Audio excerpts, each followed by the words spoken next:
નમસ્કાર, હું છું માર્ગે. આપની સાથે હેડલાઇન્સમાં જોઈએ કેટલાક મહત્વના સમાચાર. પહેલગામ હુમલા પછી ચાલી રહેલા તણાવપૂર્ણ ઘટનાક્રમ વચ્ચે LOC પર પાકિસ્તાની સેના દ્વારા નાના હથિયારોથી ગોળીબાર કરવામાં આવ્યો હતો. ભારતીય સેનાના અધિકારીએ કહ્યું કે પાકિસ્તાનની આ કાર્યવાહીનો યોગ્ય જવાબ આપવામાં આવ્યો છે. જોકે ગોળીબારમાં કોઈ જ જાનહાનિ નથી થઈ. આજે આર્મી ચીફ ઉપેન્દ્ર દ્વિવેદી પણ કાશ્મીરની મુલાકાતે છે.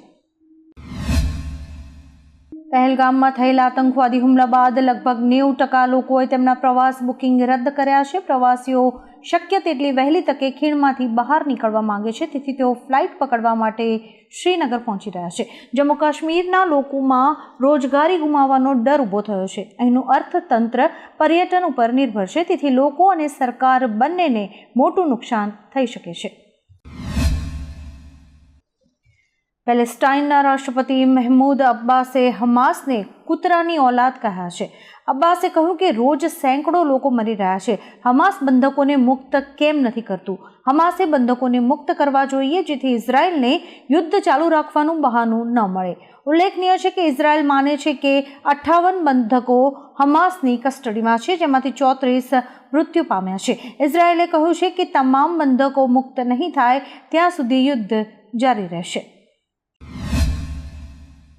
કાશ્મીરના ત્રાલમાં પહેલગામ હુમલામાં સામેલ 2 આતંકવાદીઓના ઘર તોડી પડાયા છે. આતંકવાદી આદિલ પછી આસિફના ઘરને IED બ્લાસ્ટથી ઉડાવી દેવાયો છે. જ્યારે સુરક્ષા દળો આસિફના ઘરે પહોંચ્યા ત્યારે તેના ઘરમાંથી મોટી માત્રામાં વિસ્ફોટકો મળી આવ્યા હતા. આ પછી ઘરમાં વિસ્ફોટ થયો અને બધું બળીને ખાખ થઈ ગયું. આ પહેલા જમ્મુ એન્ડ કાશ્મીર પોલીસે આતંકવાદી આદિલના ઘર ઉપર પણ બુલડોઝર કાર્યવાહી કરી હતી. સિક્કિમમાં ભૂસ્ખલન અને ભારે વરસાદે તબાહી મચાવી છે. રાજ્યભરમાં મુશળધાર વરસાદને કારણે ઘણી જગ્યાએ ભૂસ્ખલન થઈ રહ્યું છે, જેના કારણે રસ્તાઓ બ્લોક થઈ ગયા છે અને 1000 પ્રવાસીઓ ત્યાં ફસાયા છે.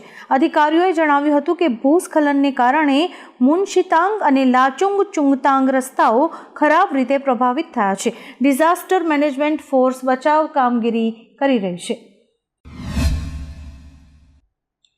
ભારત અને પાકિસ્તાન વચ્ચે છવાયેલા યુદ્ધના વાદળો વચ્ચે શેરબજારમાં પણ ભારે ઘટાડો થયો છે. રોકાણકારો દ્વારા વેચવાલી કરવાથી સેન્સેક્સ 900 પોઈન્ટ કરતાં વધુ અને નિફ્ટી 290 પોઈન્ટ તૂટ્યો છે.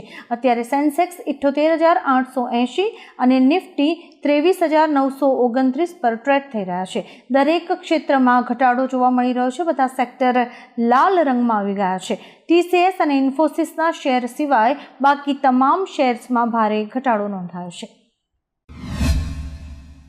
બાંદીપોરામાં થયેલા એન્કાઉન્ટર દરમિયાન સેનાને મોટી સફળતા મળી છે. સુરક્ષા દળોએ સંયુક્ત કાર્યવાહીમાં લશ્કરે તૈયબાના ચીફ કમાન્ડર અલ્તાફ લાલીને ઠાર માર્યો છે. બાંદીપોરામાં સર્ચ ઓપરેશન દરમિયાન સુરક્ષા દળોએ આતંકવાદીઓને ઘેરી લીધા હતા. ત્યારથી સુરક્ષા દળો અને આતંકવાદીઓ વચ્ચે સતત અથડામણ થઈ રહી છે. ભારે ગોળીબારમાં 2 સુરક્ષા કર્મચારીઓ પણ ઘાયલ થયા છે. જોકે રાહતની વાત એ છે કે લશ્કરે તૈયબાનો ચીફ કમાન્ડર માર્યો ગયો છે. વીર સાવરકર પર ટિપ્પણીના કેસમાં સુપ્રીમ કોર્ટે રાહુલ ગાંધીને લખનઉ હાઈકોર્ટના સમન્સમાંથી રાહત આપી છે અને સાથે જ ચેતવણી પણ આપી છે. સુપ્રીમ કોર્ટે કહ્યું કે અમે સ્વાતંત્ર્યતા સેનાનીઓ વિરુદ્ધ ગમે તેમ બોલવાની મંજૂરી નહીં આપીએ. આ વખતે સાવરકર છે, આગળ કોઈ કહેશે કે મહાત્મા ગાંધી અંગ્રેજોના નોકર હતા. હવે જો આવા નિવેદન આપ્યા છે તો અમે કાર્યવાહી કરીશું. તમે રાજકારણી છો, બેજવાબદાર નિવેદનો ન કરો. અમદાવાદ શહેરમાં ટ્રાફિકનો ભાર ઘટાડવા આજે શુક્રવારથી AMTSની 49 બસીસ BRTS કોરિડોરમાં દોડાવાશે.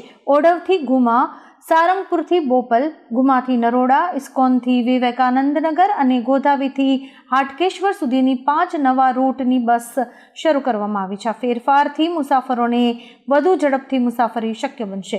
શેડ્યુલ અને ભાડામાં કોઈ બદલાવ નહીં આવે અને AMTSના પાસ પણ યથાવત રહેશે. અમદાવાદના અનેક વિસ્તારોમાં લાગુ અશાંત ધારાના નિયમો હવે સલામતીથી વધારે મુશ્કેલીનું કારણ બની રહ્યા છે. એક જ ધર્મના લોકો વચ્ચે મિલકત વેચવા કે ટ્રાન્સફર કરવા માટે પણ કલેક્ટર અને પોલીસ પાસેથી મંજૂરી લેવા લોકો ધક્કા ખાઈ રહ્યા છે અને કાયદાકીય દોડધામમાં ફસાઈ રહ્યા છે. અનેક વિસ્તારોમાં અશાંતિનો કોઈ દાખલો ન હોવા છતાં કાયદાનો દુરુપયોગ અને ભ્રષ્ટાચારના આરોપ પણ લાગી રહ્યા છે. પાકિસ્તાન તરફથી વધુ એક બેશરમ નિવેદન આવ્યું છે. પાકિસ્તાનના નાયબ વડાપ્રધાન ઇશાક ડારે કહ્યું છે કે હુમલાખોરો સ્વતંત્રતા સેનાનીઓ હોઈ શકે છે. આપણે તેમના આભારી રહેવું જોઈએ. આ ઉપરાંત ઇશાક ડારે કહ્યું કે જો ભારત પાણી રોકે છે તો તેને યુદ્ધ માનવામાં આવશે. જો ભારત આપણા નાગરિકોને નુકસાન પહોંચાડે છે તો ભારતના નાગરિકો પણ સુરક્ષિત નહીં રહે.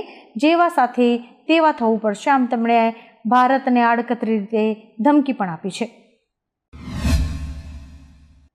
પહેલગામ હુમલા કેસમાં એક મીડિયા રિપોર્ટમાં ચોંકાવનારો ખુલાસો થયો છે. આ હુમલાનું આયોજન ફેબ્રુઆરીમાં જ પીઓકેની રાજધાની મીરપુરમાં કરવામાં આવ્યું હતું. તેનો master mind લશ્કરનો deputy chief Saifullah હતો. સૈફુલ્લાહે હુમલા માટે 5 આતંકવાદીઓને તૈયાર કર્યા હતા. માર્ચમાં આ બધા જ આતંકવાદીઓની બેઠક યોજાઈ હતી અને પહેલગામ માટેની યોજના બનાવાઈ હતી. પાકિસ્તાની સેનાએ પણ આતંકીઓને મદદ કરી હતી. રાજ્યમાં મગફળીના વધી રહેલા ઉત્પાદન અને નાફેડ દ્વારા મગફળીના વેચાણને કારણે સિંગતેલના ભાવમાં નોંધપાત્ર ઘટાડો નોંધાયો છે. 15 કિલોના ડબ્બાનો ભાવ હવે 2300 થી 2370 રૂપિયા થયો છે, જે છેલ્લા 4 વર્ષમાં સૌથી ઓછો છે. છેલ્લા 3 દિવસમાં ભાવમાં 40 રૂપિયાનો ઘટાડો થયો છે, જ્યારે કે દિવાળી પછી અત્યાર સુધીમાં 250 થી 300 રૂપિયા સુધીના ભાવ ઘટ્યા છે. સિંગતેલના ભાવમાં હજુ વધુ ઘટાડાની પણ શક્યતા છે. કાશ્મીરના પહેલગામમાં નિર્દોષ પ્રવાસીઓ પર થયેલા આતંકી હુમલાના વિરોધમાં ગુજરાતના સાબરકાંઠા, અરવલ્લી, ગઢડા, વીરપુર સહિતના શહેરોમાં આજે સ્વૈચ્છિક બંધ પડાયો હતો. સાબરકાંઠા અને અરવલ્લી જિલ્લામાં વેપારીઓએ ધંધા બંધ રાખી પૂતળા દહન અને મૌન રેલી યોજી હતી. મોરબીમાં ધર્મ જોઈને સામાન ખરીદો જેવા પોસ્ટર લાગ્યા હતા. મુસ્લિમ અને હિન્દુ બંને સમુદાયના વેપારીઓએ મળીને વિરોધ નોંધાવ્યો હતો. પહેલગામ હુમલા પછી ભારત કોઈ પણ કિંમતે પાકિસ્તાની નાગરિકોને દેશમાં જોવા નથી માંગતું. ગૃહમંત્રી અમિત શાહે તમામ રાજ્યોના મુખ્યમંત્રીઓ સાથે વાત કરી છે અને તેમને તેમના રાજ્યોમાંથી તમામ પાકિસ્તાનીઓને પાછા મોકલવાનો નિર્દેશ આપ્યો છે. અધિકારીઓ સાથેની બેઠક બાદ આ નિર્ણય લેવાયો છે. પાકિસ્તાન માટે જારી કરાયેલા તમામ પ્રકારના વિઝા પણ રદ કરાયા છે. વિદ્યાર્થી અને તબીબી વિઝા પણ રદ કરવામાં આવ્યા છે.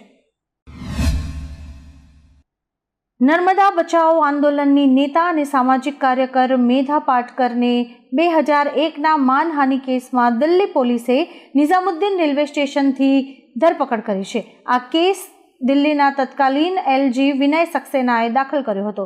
સાકેત કોર્ટે બિનજામીન પાત્ર વોરંટ જારી કર્યું હતું. આજે મેધાને કોર્ટમાં રજૂ કરવામાં આવશે. 23 વર્ષથી ચાલી રહેલા કેસમાં હવે કાર્યવાહી ઝડપી બની છે. પહેલગામ આતંકવાદી હુમલાને કારણે પરિસ્થિતિ હજુ પણ તણાવપૂર્ણ છે. ભારત અને પાકિસ્તાન વચ્ચે યુદ્ધની સ્થિતિ વધુ ઘેરી બનતા અર્ધલશ્કરી દળોની રજાઓ રદ કરવામાં આવી છે.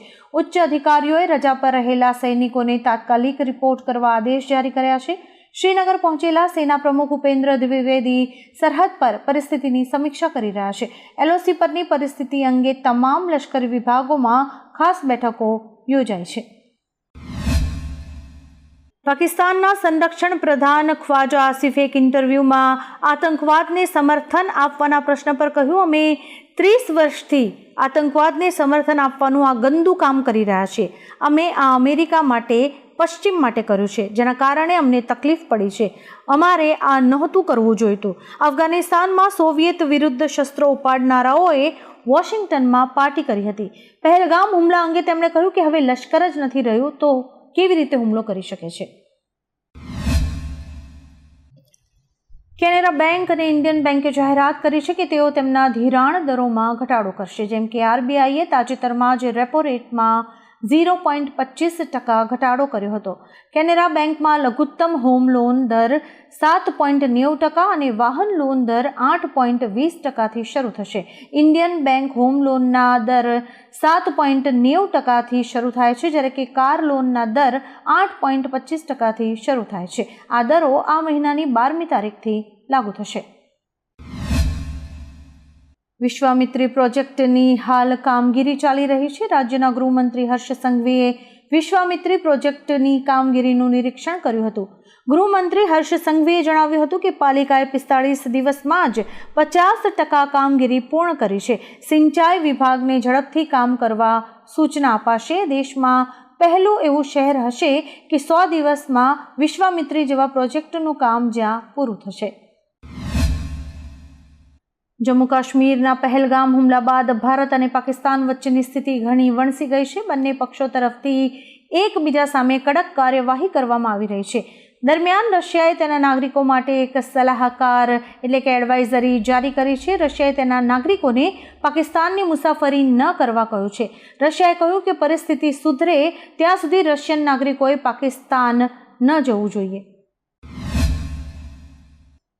જમ્મુ અને કાશ્મીરની મુલાકાત બાદ લોકસભામાં વિપક્ષના નેતા રાહુલ ગાંધીએ કહ્યું કે આતંકવાદીઓના હુમલાનો હેતુ સમાજને વિભાજિત કરવાનો છે, પરંતુ આપણે એક થઈને તેમની યોજનાઓને નિષ્ફળ બનાવવી પડશે. એકતા જાળવી રાખવી આપણી ફરજ છે. આપણે સાથે ઊભા રહીશું અને આપણી ફરજ બજાવીશું.